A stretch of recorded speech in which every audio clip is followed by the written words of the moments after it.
Gujarat's #1 engineering university, Sankalchand Chand Patel University, 9642706257.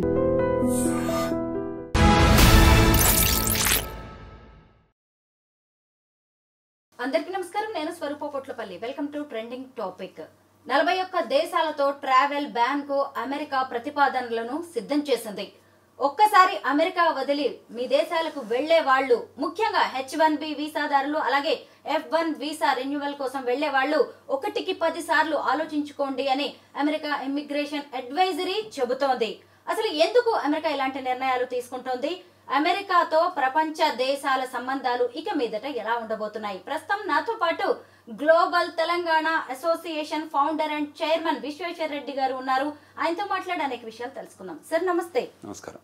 Travel ban అనేది ఇప్పుడు పెద్ద న్యూస్ గా మారిపోయింది సార్. ఎందుకు ట్రంప్ ఈ నిర్ణయం తీసుకున్నారు? ఆ లిస్ట్ లో ఉన్న దేశాలు ఏంటి?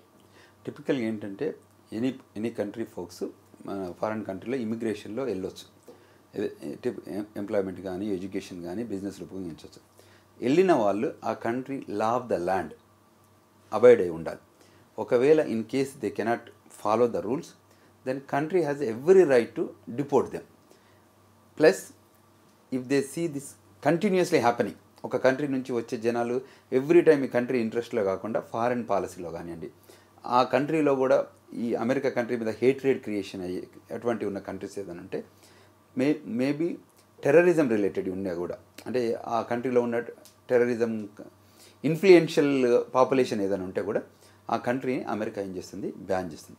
హిస్టారికల్గా ట్రంప్ ప్రీవియస్ అడ్మినిస్ట్రేషన్లో, అంటే మొన్న డెమోక్రటిక్ పార్టీ కాకుండా ముందు రిపబ్లికన్ పార్టీ ట్రంప్ ప్రెసిడెంట్గా ఉన్నప్పుడు 7 దేశాలపైన బ్యాన్ చేశారు. చేసినప్పుడు రిపబ్లికన్ ఐడియాలజీ, రిపబ్లికన్ పార్టీలో ఉన్న వాళ్ళు ఏంటంటే కోర్టుకు వెళ్ళారు. కోర్టుకు వెళ్ళి నో ఇది 7 కంట్రీలు మీరు బ్యాన్ చేస్తారు, అది పద్ధతి కాదు, మాకు కూడా రైట్స్ ఉన్నాయి, అది అంటే law of the land justice వాళ్ళు ఏం చెప్పారంటే, president took a decision on the national security interest మీద పెట్టారు కాబట్టి we are accepting his decision making అని చెప్పేసి ఆ 7 కంట్రీస్ని బ్యాన్ చేశారు. ఇప్పుడు మళ్ళీ సెకండ్ టైం మళ్ళీ అడ్మినిస్ట్రేషన్ వచ్చింది, ట్రంప్ అడ్మినిస్ట్రేషన్. ఇప్పుడు మళ్ళీ they are very serious about sealing the boundaries, sealing the borders, because they don't want to see the illegal people to immigrant in to the country. దానికోసం వాళ్ళు seal చేస్తున్నారు land borders, especially land borders.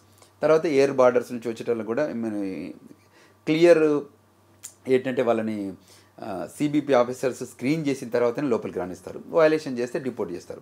So అందులో భాగంగానే ముందే అసలు even మీరు country లోపలికి enter కాకుండా వాళ్ళ మీద డైరెక్ట్ బ్యాన్ చేశారు.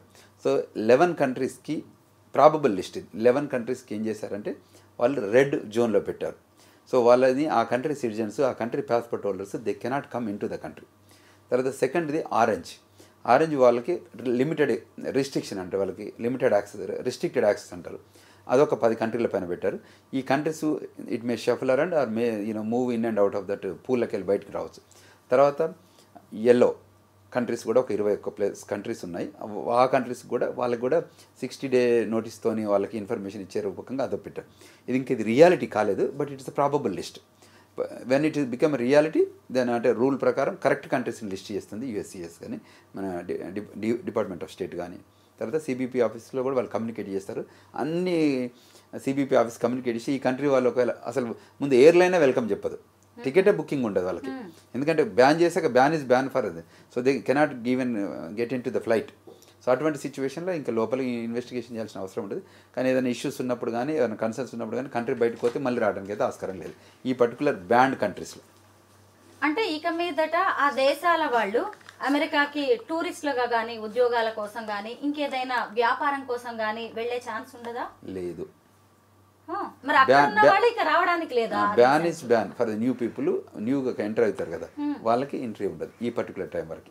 ఇప్పుడు అక్కడ వయలేషన్స్ జరుగుతున్నాయి కాబట్టి, ఇప్పుడు కన్సర్న్ ఉన్నాయి కాబట్టి ఆ పాస్పోర్ట్ హోల్డర్స్ కంట్రీ లోపలికి రావడానికి లేదు, బ్యాన్. అంటే ట్రావెల్ని అంటే దే డోంట్ ఎంటర్టైన్, ఎందుకంటే వీళ్ళు అక్కడ వెళ్ళి టెర్రరిజంని ఎంకరేజ్ చేస్తారనో, ఇప్పుడు ట్రంప్ ఉన్నప్పుడు అక్కడ వెళ్ళి ప్రమోట్ చేస్తారనో, లేకపోతే అక్కడ నుంచి కొత్తగా వచ్చేటోళ్ళు ఇక్కడ తీసుకొస్తారేమో, ఇన్లాండ్ టెర్రరిజంకి తీసుకొస్తారేమో, ఫారెన్ నుంచి తీస్తారేమో అన్న దాంతో బ్యాన్ చేస్తారు. అంటే మరి ఇక్కడ ఆల్రెడీ అమెరికాలో ఉన్న ఈ 41 దేశాల వాళ్ళు వాళ్ళ సొంత దేశాలకు ఎన్ని రోజుల పాటు, ఎన్నేళ్ల పాటు వెళ్లకుండా ఉండాలి? బ్యాన్ డ్యూరేషన్ ఎన్ని రోజులు పోవద్దు. ఓకే, డ్యూరేషన్ అనేది ఇస్తారు. ఇప్పుడు ట్రంప్ అడ్మినిస్ట్రేషన్ ఉన్నప్పుడు బ్యాన్ అయింది, మళ్ళీ ఓపెన్ అప్ చేశారు, మళ్ళీ బ్యాన్ అవుతుంది. సో ఇప్పుడు ఇంకా బ్యాన్ కాలేదు, ఈ 40 కంట్రీస్లో కూడా ఇంకా అఫీషియల్గా కాలేదు. బట్ చర్చలు జరుగుతున్నాయి లోపల, ఇంటర్నల్గా కుకింగ్ అంటారు కదా, కుకింగ్ జరుగుతుంది లోపల ఫర్ ద బ్యాన్కి. సార్ 41 దేశాల మీద బ్యాన్ అనేది చిన్న విషయం కాదు కదా, ట్రావెల్ బ్యాన్. మరి ఇది రేపు ప్రపంచ దేశాలతో సంబంధాల విషయంలో అమెరికా మీద ఏదైనా ఎఫెక్ట్ చూపించే అవకాశం ఉందా? అంటే 41 దేశాల మీద టోటల్ బ్యాన్ పెట్టట్లేదు, 11 దేశాల మీద మాత్రం టోటల్ బ్యాన్ పెట్టొచ్చు. అంటే ఇంతమంది 7 పెట్టారు, ఇట్స్ ద రియాలిటీ. అంటే హిస్టారికల్గా ఇట్స్ అ ప్రూవెన్. 7 అప్పుడు ఉంది, ఇంకా కొన్ని కంట్రీస్ని యాడ్ చేస్తున్నారు ఇప్పుడు. సో అది ఫుల్ నెంబర్స్ చేంజెస్ అయితే 11, 9, 10 అనేది వస్తుంది. బట్ బ్యాన్ ఈజ్ బ్యాన్, వాళ్ళు దే కెనాట్ కమ్. బట్ మిగతా వాటికి రిస్ట్రిక్టెడ్ ఉంటుంది, లిమిటెడ్ యాక్సెస్ ఉంటుంది. ఎగ్జాంపుల్ మనం వీసాలు అమెరికాకు వస్తుంది చూడండి, విజిటర్ వీసా మీద వచ్చిన వాళ్ళకి 6 months డ్యూరేషన్ ఇస్తారు. అది డ్యూరేషన్ ఆఫ్ స్టే. వాళ్ళ పాస్పోర్ట్లో 10 ఏళ్ల వీసా ఉన్నా కూడా వాళ్ళ కంట్రీలో ఉండేది ఓన్లీ 6 monthsకి ఎలిజిబిలిటీ ఇస్తారు.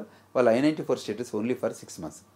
అట్లే ఏ వీసాకి వచ్చి లోపలికి ఎంటర్ అయినా కూడా వాళ్ళ టైం లిమిట్ ఉంటుంది, డ్యూరేషన్ ఉంటుంది. Types of visas, immigrant, non immigrant వీసాల ఏంటి, పర్పస్ ఏంటి, డ్యూరేషన్ ఏంటి, ఇవన్నీ ఇట్స్ అన్ ఇమ్మిగ్రెంట్ కంట్రీ కాబట్టి ఈ రూల్స్ ఫ్రేమ్ అయిన రూల్స్లో ఆ ఫ్రేమ్వర్క్లోనే మనం ఉండాలి. అక్కడ ఏదైనా గ్యాప్ వస్తే వాళ్ళని డిపోర్ట్ చేయడం జరుగుతుంది. 11 దేశాలు అన్నారు కదా, ఆ దేశాల పేర్లు మనం మాట్లాడుకోవచ్చా? చెప్పుకోవచ్చు కానీ బట్ అది ఇంకా ఫైనల్ లిస్ట్ రాలేదు. అంటే అమెరికా ఎలా ఉంటుందంటే USCIS.gov అని ఉంటుందండి, అది website. It's a bible for everyone to look at it. ఇది encyclopedia for the immigration laws. So అందులో క్లియర్గా మెన్షన్ చేస్తారు. ఇప్పుడు ప్రాబబుల్ లిస్ట్ ఆఫ్ కంట్రీస్ ఉన్నాయి, బట్ ఫర్మ్గా ఈ కంట్రీస్ అని చెప్పొచ్చు. అప్పుడు 7 కంట్రీస్ పెట్టిన కంట్రీస్ లిస్ట్ ఉంది. తర్వాత ఇప్పుడు రేపు పెట్టబోయే లిస్ట్ అంటే ప్రపోజల్గా తిరుగుతున్నాయి. If you want I can read those countries names. Especially this red countries వచ్చేసి Afghanistan, Bhutan, Cuba, Iran, Libya, North Korea, మనకు తెలిసి నార్త్ కొరియా ఎట్లా, సొమాలియా అండ్ సుడాన్, సిరియాలో కూడా ఇన్స్టెబిలిటీ బాగా జరుగుతుంది, వెనిజువెలా, యెమెన్. సో హిస్టారికల్గా మనకి సమ్ ఆఫ్ ద కంట్రీస్ మనకు తెలుసు. ఇప్పటికీ they don't have a good bilateral ఇష్యూస్తోని రిలేషన్ లేదు ఇప్పటికి యెమెన్తో. అది మీకు ఇప్పుడు ఇవాళ నిన్న కూడా జరుగుతున్నాయి, దాడులు జరుగుతున్నాయి ఆల్రెడీ. సో ఇటువంటి సిచ్యువేషన్లో ఈ కంట్రీస్ వాళ్ళు సిటిజన్స్కి రావద్దు అనేది, ప్లస్ అక్కడ ఇన్స్టెబిలిటీ ఉంది అక్కడంతా కంట్రీలో. మీకు ఆఫ్ఘనిస్తాన్లో లాస్ట్ టైం జరిగింది కదా. సో అందువల్ల ఈ కంట్రీస్ మీద ట్రావెల్ బ్యాన్ పెట్టడానికి ఆస్కారం ఉంది ఈ 11 కంట్రీస్ మీద. తర్వాత ఆరెంజ్ అని అంటారు, వీసాలు sharply restricted that is Belarus, Eritrea, Haiti, Laos, Myanmar, Pakistan, Russia, Sierra Leone, South Sudan, Turkmenistan. This is orange county probable list. దాని తర్వాత yellow country probable list. It is probable list. 60 days to address concerns దీని మీద ఉంటుంది. Angola, Antigua and Barbuda, Benin, Burkina Faso, Cambodia, Cameroon, Cape Verde, Chad, Republic of Congo,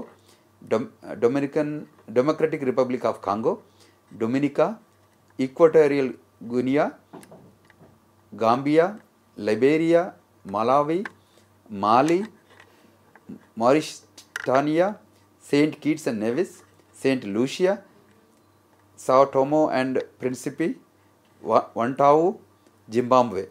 okay, Vanuatu కూడా ఉంది ఇందులో.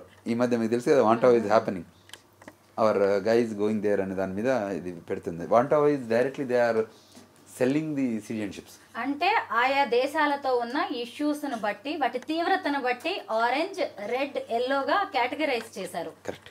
అయితే ఇప్పుడు ఆ దేశ అధ్యక్షులు కావచ్చు, అక్కడి వాళ్ళు ఏమైనా అమెరికా అధ్యక్షుడు డొనాల్డ్ ట్రంప్తో మంతనాలు జరిపి, చర్చలు జరిపి రిలాక్సేషన్ తీసుకునే అవకాశం ఉందా? తప్పకుండా ఉంది. అందుకోసమే this are the probable list.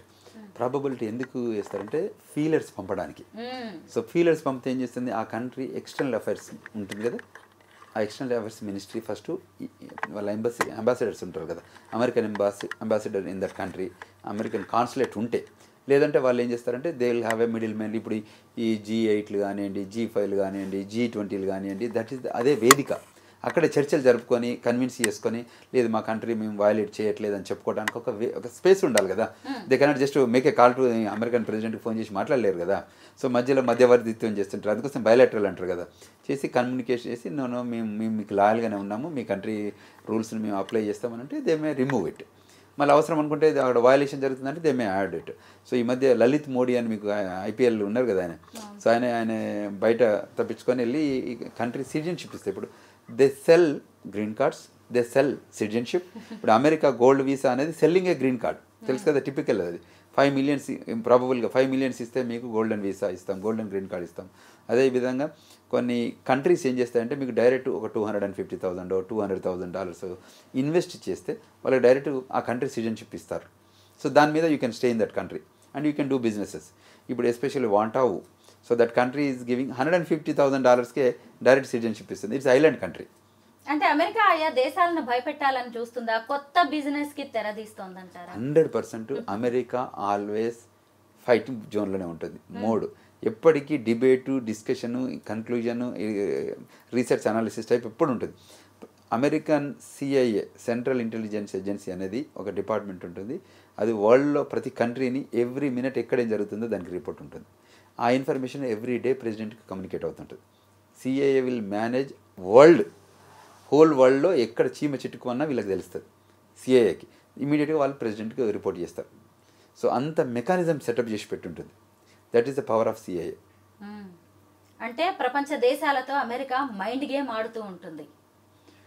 మీరు ఏ లాంగ్వేజ్ మాట్లాడినా ఆడేది గేమే. అర్థమవుతుంది సార్, నిజంగా ఇలాంటి ఫీలర్స్ ఇచ్చి ఏం సాధించాలనుకుంటుంది ఆ దేశాలతో అనేది మనం ఇలా మాట్లాడుతుంటేనే అర్థమైపోతుంది కదా. అమెరికా మైండ్ గేమ్ ఏంటి, ఫ్యూచర్ ప్లాన్ ఏంటి, అమెరికా ఫస్ట్ అనే నినాదంతో ఏం చేయాలనుకుంటోంది. అయితే మన దేశం కూడా ఇతర దేశాలతో ముప్పు ఉంది అన్నప్పుడు మనం ఇలాంటి బ్యాన్స్ విధిస్తూనే ఉంటాం. అమెరికా ఇప్పుడు చేస్తున్నది అదే.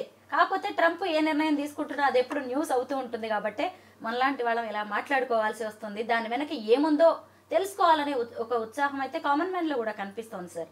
Thank you so much sir. Thank you. నమస్కారం.